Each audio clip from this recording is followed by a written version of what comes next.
and welcome to the latest Oral Health Foundation podcast. My name's Stacey, and I'm being joined today by the lovely Karen. How are you doing? Thank you for that great introduction, Stacey. It's a better service than I normally get. Um, Only now A we class here. well, that's brilliant. I mean, we're so proud to be able to introduce another one of our mouth cancer ambassadors. Um, Joe was diagnosed at 26 years old, which is over a decade now. So obviously he doesn't really fit with the sort of age demographic that we normally look at. So it's very interesting to get the story of somebody who's younger. I mean, he had surgery to remove his cancer. He had radiotherapy, etc., which he didn't found very difficult to do. Going on, as we've spoken before, it has an effect on his mental health, but he'll be able to tell you all about that.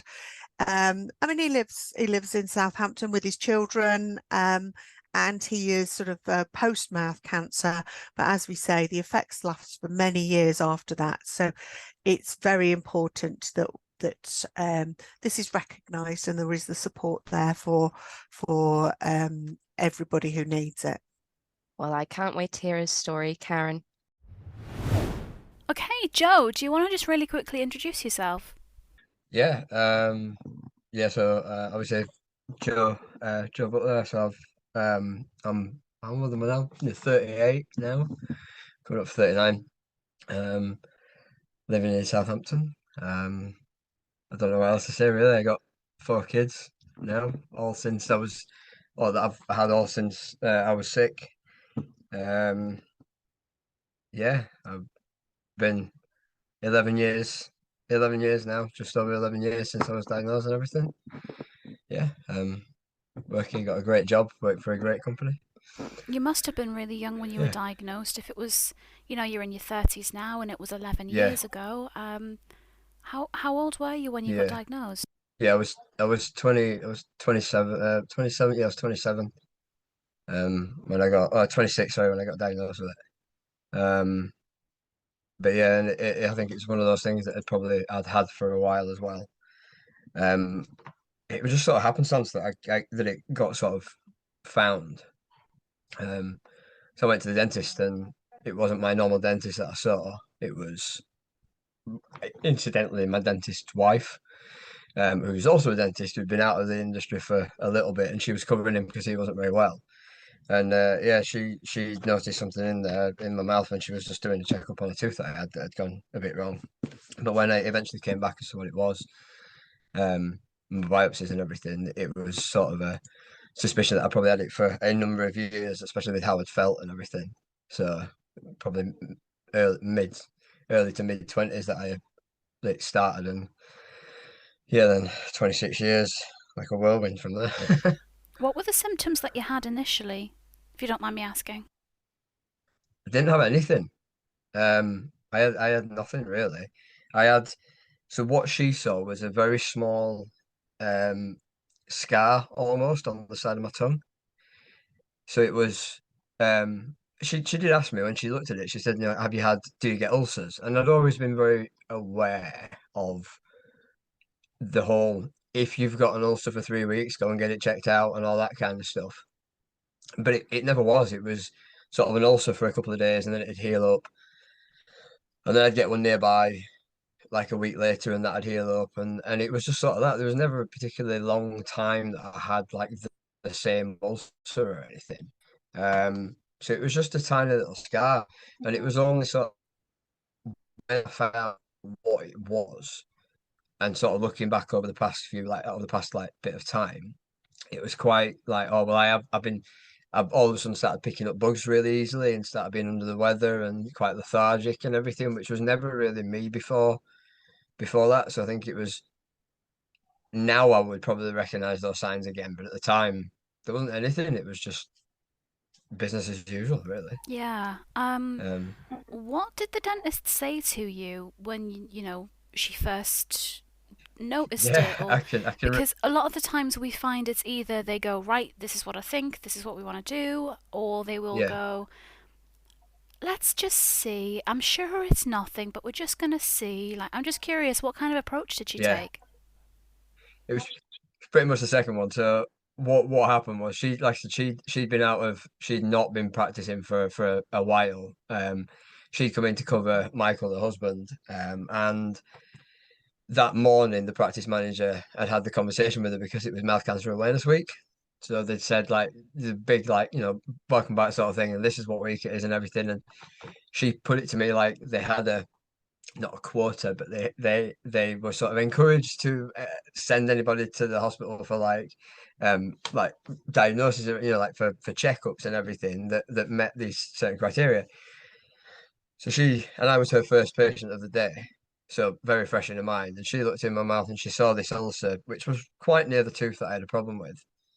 Um, and she just said, "Oh, you've got a little ulcer there." Asked me a few questions about it, and I just said, "No, it's not really ever been a problem. Every now and again, and I probably had an ulcer a couple of weeks back. That's why it's still there." And she said, "Oh well, with Mouth Cancer Awareness Week, I've got to send so many people up to the hospital. It's nothing to worry about. You don't meet any of the risk factors, but do you mind if I refer your name?" And I went, "No, I don't mind. Like, whatever, it's fine." Um, and that was it. So that was she didn't think anything. So and it was the same at the hospital when I went there. Um, when I went to see the consultant off that referral, um, and I went in. I think it was a registrar, not a consultant, but she sort of said, "We don't understand why you're here. You don't meet any of the risk factors. Can I have a look?" She looked at it, and it was again the little scar, and she was like, "That's nothing really to be worried about. She said, but you're here, so we'll do a biopsy anyway." So it was very much nobody thought anything, including Yeah, me. wow. Did they tell you what stage the cancer was at when you got your results back, or did they not? Yeah, I was. Yeah, I was. I was. Let's say so. I was quite advanced. So it's stage four when stage three, sorry, when I got it. So yeah, What was it like for you? I so mean, quite advanced. like you say, everyone thought, "Oh no, it's going to be fine. It's going to be fine," and then finding out it was positive. What was it like? Um, yeah, it was a shock. Um, definitely, yeah, definitely a shock. It was very much. I remember going into the room and seeing Austin, who is my consultant, who I've still got quite a close relationship with now. Um, and everybody else in there. So like just walking into the room to get my results, not thinking anything of it, and there being sort of probably 10, 11 plus people in this room. As soon as I walked in, I was like, right, something's not right. Um, but I didn't hear the word cancer at all. Austin didn't really say it. He talked very clinically as to what it was and everything. So I don't think I really took it in probably until the day of my surgery. Mhm. And then when I went from that, it definitely hit me when I went for Yeah. surgery. When I was trying to walk through the doors of the hospital, and I physically couldn't. I had to be sort of pulled. Um, I don't think until that point it really dawned on me what it actually Mhm. was. Um, and even when I was sort of because I was happened to be with my mum on that day. She was coming out of the hospital after having a totally unrelated sort of she'd been for something to do with a hand. She was coming out of the hospital, and I just bumped into her. I said, "Oh, I'm going for some results. Do you want to grab a coffee after I'm done?" So just happenstance that she was with me, but then having to call everybody else and tell them, like my dad, who was quite far away, and my friends and a few other people, family members and stuff, and having to ring them because none of them were there. Even those phone calls, I was very much like, "Yeah, I'm fine. Yeah, yeah, yeah. I've got something. Yeah, I've got to have surgery and potentially radio chemo. Why? What is it? It's yeah. It's so it was. I don't think it hit me for a good couple of weeks at least. I don't actually think as well that's quite common for people that especially are diagnosed younger. I mean, the youngest I spoke to was 23 when she got her diagnosis, and it can hit later. It's completely common. Um, if you mind me asking, what was the surgery like? What kind of surgery did you have to have when you did have it?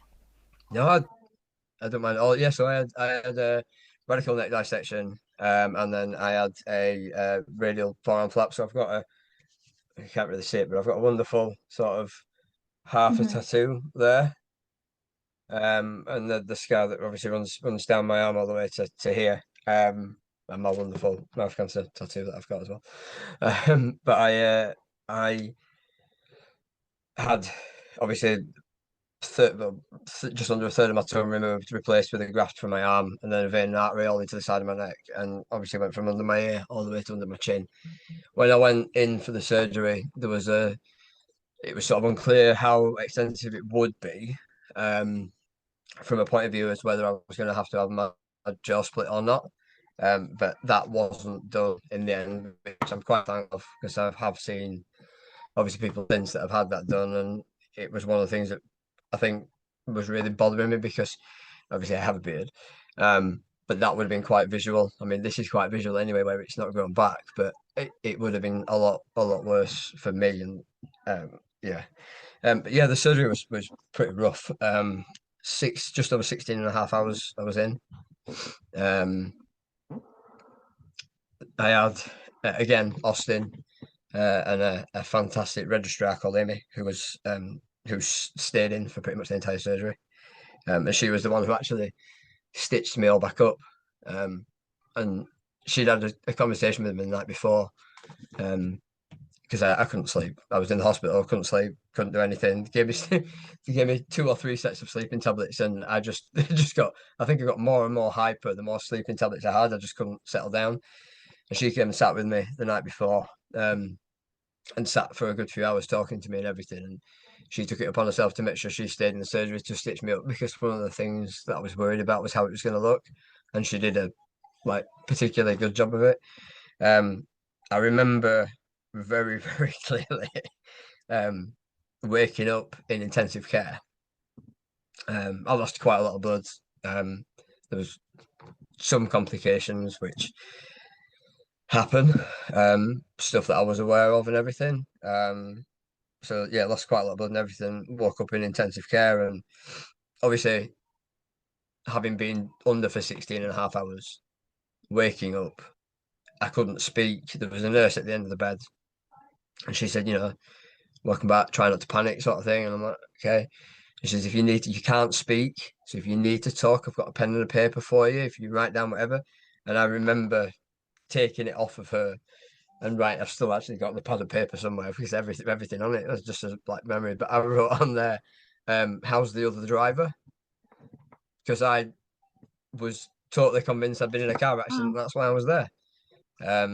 It just totally went out of my mind. And I mean, it took me having a conversation with that nurse for about 30 minutes for her to convince me that I'd been in to have cancer removed rather than me being in for an accident, because I was just that out of it. I got moved back from there back into high dependency, I think it is. There's one down from intensive care. Um, and yeah, it took me about 10 days to recover. Very stubborn person, as I found out. I always knew I was stubborn, but I don't think I realized how stubborn I was. I didn't want to be fed. I didn't have a peg. That's one of the things that I didn't have, and it's probably one of the things that if it happened now, I would have done differently. But I refused to have a peg. I didn't want to be dependent on that, so I had an NG tube. And the problem was, I just kept pulling it out. So then they had to keep taking me down and putting it back in and trying to feed me. I had a bit of a reaction to the food that they were putting in the NG tube as well, which made me quite poorly. So having all this happen, not being able to, I mean, my tongue was massively out of my mouth. My mouth was, I couldn't move really anything of it. I had a breathing tube in, which is an experience in itself. And then at the NG tube and then trying to be sick because I'm having this reaction to it. The upside, I ended up with a ward to myself because they thought I'd contracted a bug, so they put me in a ward by myself, so I had nobody else around me, and this massive 6-bed ward all to me. I was on I floor of Sheffield Hallam, so I lived in Sheffield at the time. So I was on I floor, so quite high up, and it was bonfire night. So I was sort of sat staring out, watching all the fireworks go over Sheffield, not feeling particularly great, but having quite some positive memories from quite a crap time. Quite a view, I But yeah, imagine, as well, being that high up in the hospital on bonfire night. yeah, yeah. It was that and how because my surgery was actually on the 30th of October. Mhm. So I was still in obviously for the bonfire night, but I was in high dependency on the 31st. Um, and the nurses on I ward on the head and neck ward in Sheffield are just the best. They're just great. This one in particular, Jane, who was pretty much with me throughout the whole time that I was there. She got a fancy dress and everything, and I was sat in this room looking out towards the corridor, and there's like a ghost goes past, and a skeleton goes past, and then a Grim Reaper goes past, and I'm like, what is going on? It's like, but they just know how to have a laugh and how to make of quite bad situations. But yeah, it was yeah, the surgery itself I was asleep for, Mhm. but the aftermath was It interesting. makes a massive difference as well when healthcare workers, whether they're nurses or doctors, can have a bit of a joke and a laugh with patients because Yeah, when you're in there, you're kind of yeah, stuck. It really does a wonder for morale. yeah. Yeah. And I mean, it's got to be tough for them. Like we as patients, we go in, we go out. You either get better or you don't. Um, they see all that. They see the people. For when I was in for those 10 days, there were a number of people that passed away on the ward. And it's got to be tough for them. It's got to be. They see those people day in day out and everything, and I think they've got to have a bit of levity in their jobs because they've got to look after people. They've got to have a good laugh, and they've got to be the right. I couldn't do what they do. I'd be taking it home with me every day. I just wouldn't be able to do it. But yeah, they were just a great set of people. And how long were you in hospital? I was discharged on the morning of my 10th day after my surgery. I was determined. They said to me when I went in that the shortest anybody had been ever from their point of view, the quickest time anybody had been out was 10 days. Days. So I said I'm going to do it quicker, and I did it just shy of. So yeah, I Gosh. was determined.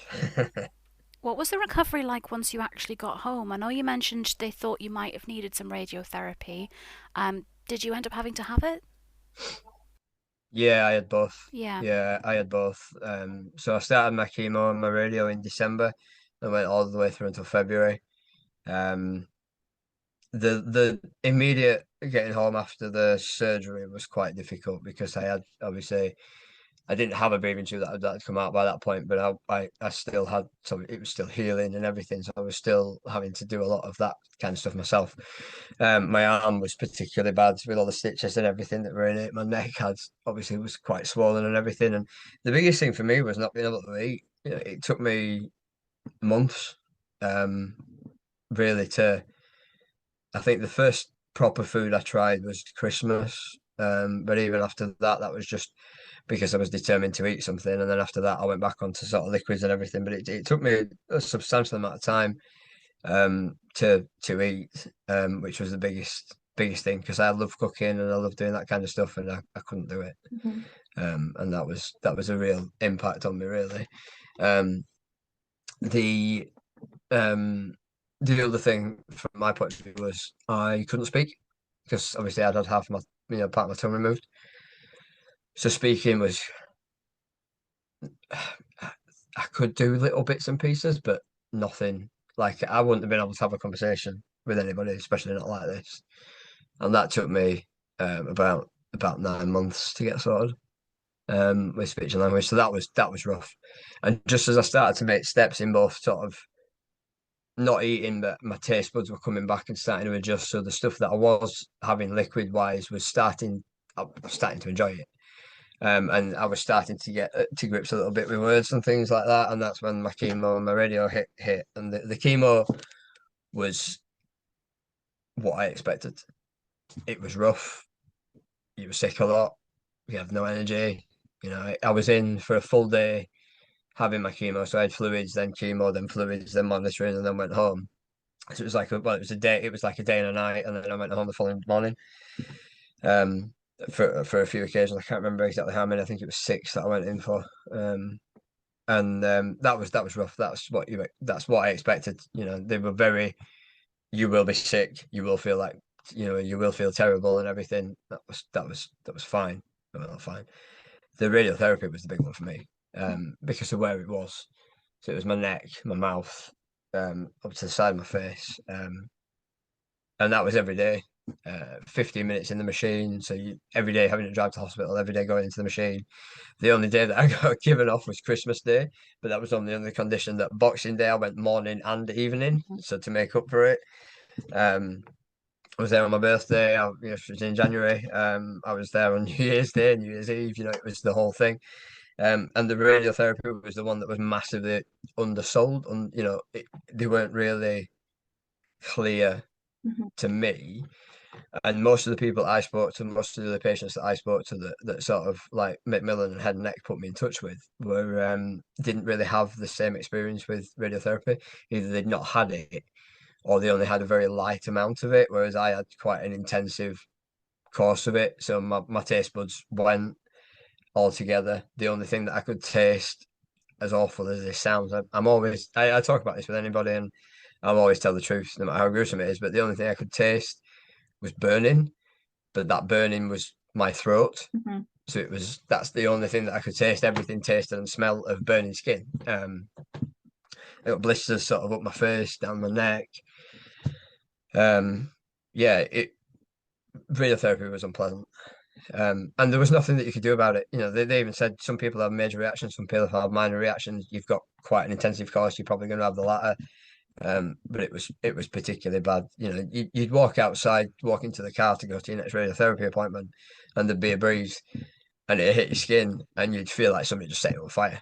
And I still have lingering effects of that now from a combination of the surgery and the radiotherapy with the muscle and everything, and some of the nerve endings that I still have issues. It's a very small price to pay, and it's one that I'd pay gladly.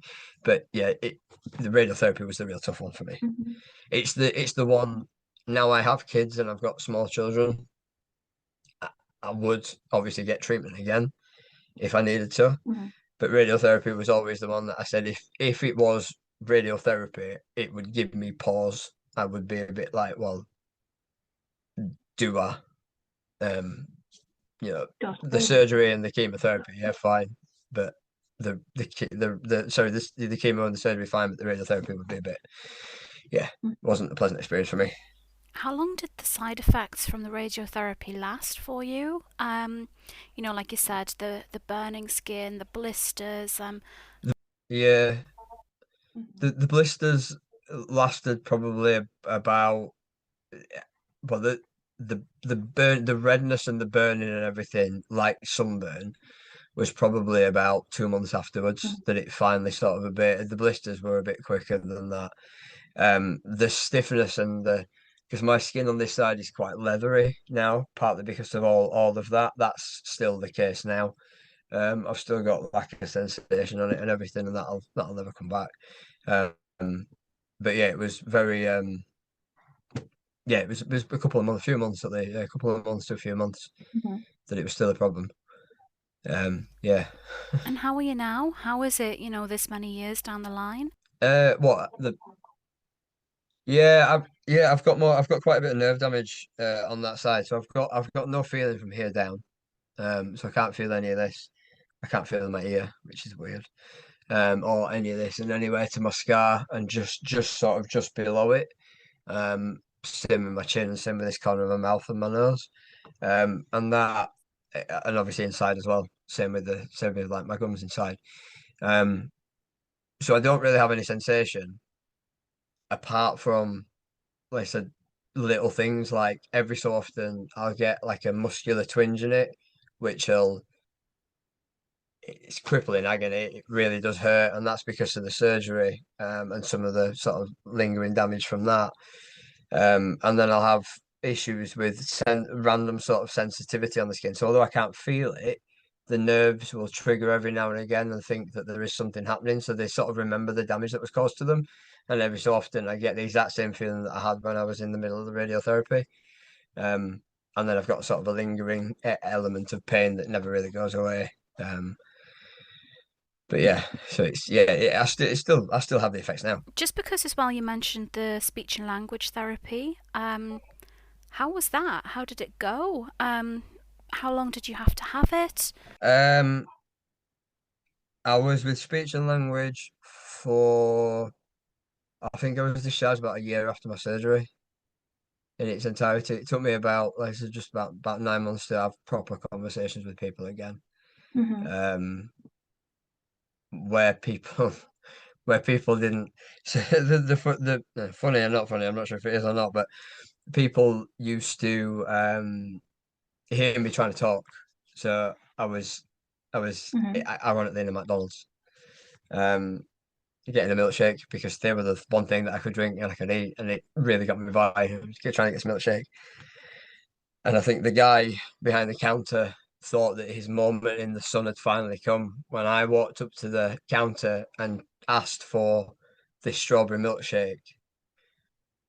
And he thought this years of practice in sign language had finally come to fruition because what he thought was in front of him was somebody that was deaf because of how I was speaking. And he signed, I don't know sign language, I'm not going to do it, but he signed at me and I just went, "Ah!"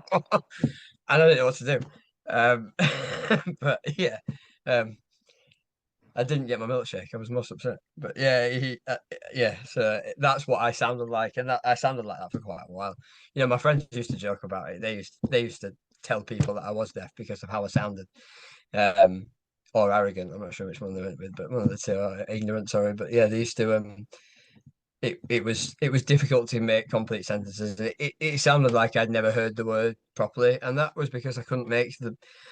You've spent sort of 20 plus years saying a word a certain way, and your tongue doing what you need to do to make that word form, and then it don't do it. And then that coupled with I suffered from slight aphasia as well. So even when I could get the word, the wrong one came out, which was yeah. So yeah, it was Hmm. yeah. But about a year after, I think I was finally discharged from speech and language. Yeah, I can't I can't imagine the awkwardness of that. Um, yeah. Yeah, I've got a better awkward story than that one. So this is a bit morbid, but I was in for my surgery. So I was recovering from my surgery. So it was the 10 days that I was recovering. I was in this obviously room by myself, and I'd got sort of I was hooked up to everything, so I'd got all the drips and everything like that, and I'd got a drain through my neck that was on the other side of me that I had to carry around. So I had these big wheel, and I was able to get up and walk around quite a bit, and they encouraged me to do so. So it got quite late at night, and they came around and they turned all the lights off and closed all the doors. And I thought, I mean, you haven't got a watch or anything in there, so I was like, oh, it must be bedtime. Well, I need to go to the toilet. So I opened the door into this very, very dark corridor, walked out and realized that there were two porters in front of me and they were pushing like a carriage thing. And it was quite a narrow corridor in Sheffield than I was. So they're pushing this carriage thing and there's two porters and it's night and everything. And they just sort of stood there. So I sort of was like, oh, I can't quite get around. And I was sort of wedged in and I put the pulley thing over one side and started to climb over randomly this cabinet thing that they were pushing. And about halfway across it, so I had one leg at one side, like on part of the frame of it, and one leg at the other side, and it dawned on me that this was somebody that had passed away that they were wheeling out.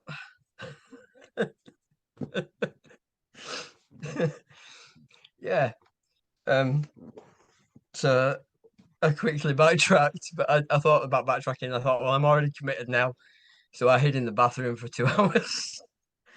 And then what made it worse was about 2 years ago, I was out with my friends at a bar in Barnsley, and we were having this conversation, and we were just chatting away and everything. And there's these two guys stood next to me, and this one guy is telling this other guy this story of this time that he was a porter at a hospital in Sheffield, and he was pushing a dead body out of it, and this random patient decided to try and clamber over it, and I'm like, that was me. Oh yeah, small world, small world. Yeah, that's why Oh my nothing in my goodness. life will ever be awkward again because of that one moment. It's just crazy, and it's like everybody, like all my friends, like will look at it and go, "Yeah, that sounds about right. Yeah, that sounds about right for you." Oh, I don't know. I know now if they come around and shut the doors and turn lights off, don't leave the room. Like, but Yeah, I mean, yeah, I I didn't wouldn't have realize. known that. I would have thought the same thing, I'm No, sure. no, you will now. Yep, I know But yeah, now. yeah. Oh, goodness me. Ah, right. Anyway, yes. Yeah, with your mouth cancer journey, diagnosis, recovery, are you still getting checked on a regular basis, or how often do you have Yeah, to go back and get checked, or do you even have to go back and get checked regularly now because it's been yeah, over a decade? yeah. So I see. Even though I'm in Southampton, like I said, I've got quite a good relationship with Austin and the team up in Sheffield and Barnsley, and they pretty much all know me up there. I still go up there for regular checks. So I will. I've actually within the past year, I think I'm on my first yearly checkup now. So I think I was seeing about 6 months ago. I think I've got another few months, and then I'll be seeing again. But up until then, I was seeing either every month, every 2 months, or every 3 months, depending on. But I've had a couple of scares within that as well. So there's been a couple of times where they've looked in my mouth and there's been something that wasn't quite right. So they've sort of increased frequency, and then when they've dealt with it, they've decreased frequency again. But yeah, I still see them. 10 years is sort of the danger window. So 10 years is the if it's gonna come back, it's more likely to come back in that Yeah, yeah, time. yeah, yeah. Yeah. So I'm obviously out of that just. Um, but I will still get checked every year at a minimum for the rest of my life. Um, yeah, Just to make sure. yeah, Yeah. Um, I know you mentioned that the dentist is the one that spotted this, but she didn't suspect anything at the time. But what about you? Did you know that dentists were able to check for yeah. cancer Didn't have a signs? clue. Didn't have a clue, and that's why I didn't mind when she said, "Do you mind if we refer you up to the hospital?" I was like, "No." I mean, probably part of it was curiosity on my part. 'Cause I was like, "Oh, okay. I wonder what it is. I thought, oh, I keep getting ulcers in that area. I wonder if there's a reason for it. But no, I didn't. I didn't think that dentists really. If I'd have thought that I had mouth cancer, I wouldn't have called my dentist. I wouldn't have gone to the dentist to get checked out. I would have gone to a GP.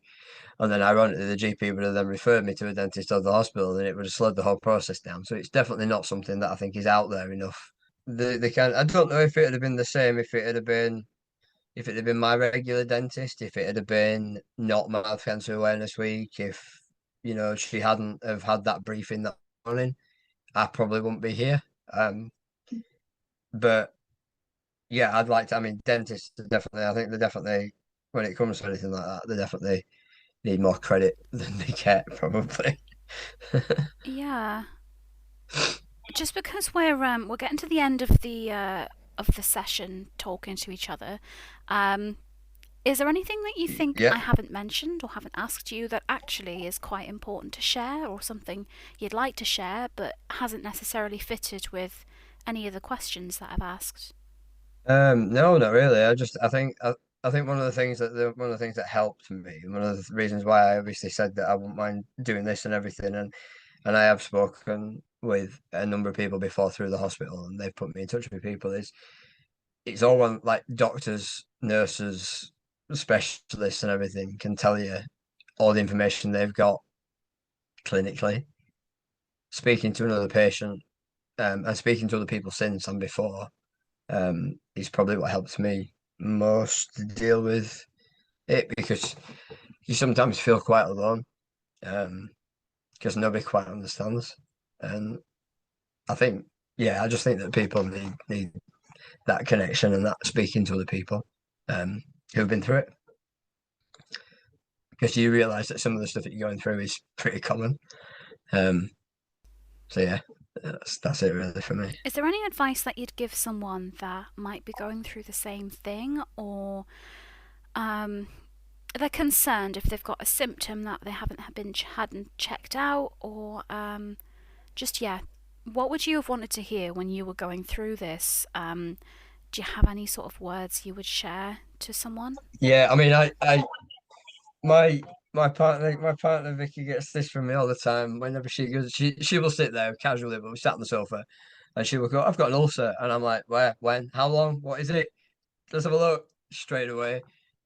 My friends hate that about me, but my mission is to make sure that none of the people I care about ever end up with something like what I've gone through.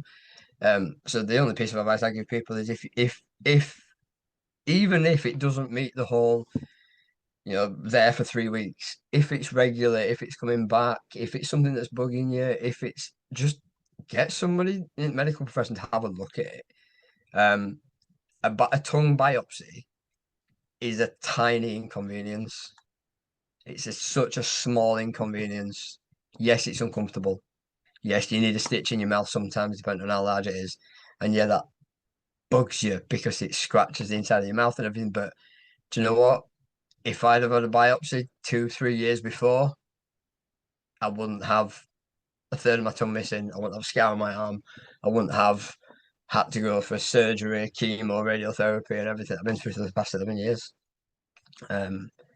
But it is just get it checked out, really.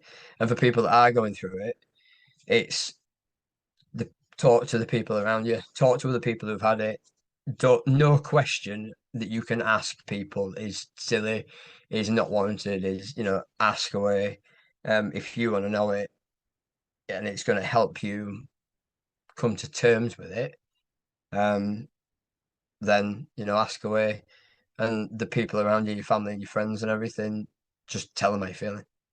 One of the things that I probably didn't do enough was talk to the people around me. And then afterwards, I got diagnosed with PTSD symptoms. So, which is something that never really goes away. There's still, Macmillan Abbott will come on TV and I'll burst into tears every now and again because it just hits a nerve. And that's because my nature is bury things, deal with it, get to the end of it. And then I got to the end of it when everything was done, and I was like, what happened? But yeah, talk to people. Thank you so much, Yeah. Joe. I've learnt a lot from you, and I'm just so appreciative for your time. Well, Stacey, that was interesting to listen to, wasn't it? I mean, getting somebody else's point of view, especially a male who, as I said, doesn't fit with most of the categories. Did you learn something from that too? Absolutely. I mean, it's so often we hear about how mouth cancer is caused by alcohol or smoking, or more often than not, a combination of both. But I think there has been a rise recently in non-related risks, not non-related risks, but a lot of cancer is caused without some of the risk factors in it. So it is really good to hear how it doesn't discriminate. Anyone can get it, and it's really important to know all the signs and symptoms because you just never know. You might end up afflicted with it, or it could be a close friend or family member. You just do not know. Yes, nobody is exempt, unfortunately. So anyway, we'll just leave for now. We've got another ambassador story coming up next, a lady called Sarah, and I'm sure you'll be really interested in listening to her story too.